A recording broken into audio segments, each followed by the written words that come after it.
ബ്രെയിനിൻ്റെ ഡെവലപ്മെൻറ്റിനകത്ത് ഒരുപാട് പ്രോസസ്സുണ്ട്. അതിനകത്ത് ഒരു പ്രോസസ്സാണ് പ്രൂണിങ്. ഈ പ്രൂണിങ് എന്ന് പറഞ്ഞാൽ baby is bone with may be 300 billion nerve cells. 300 billion nerve cells.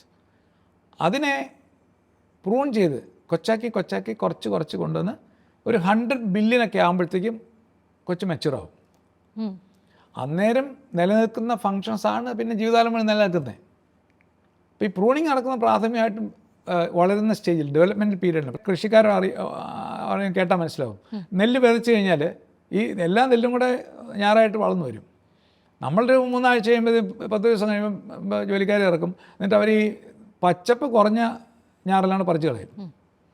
നല്ല പച്ചയുള്ളവരെയൊക്കെ അവിടെ നിലനിർത്തും.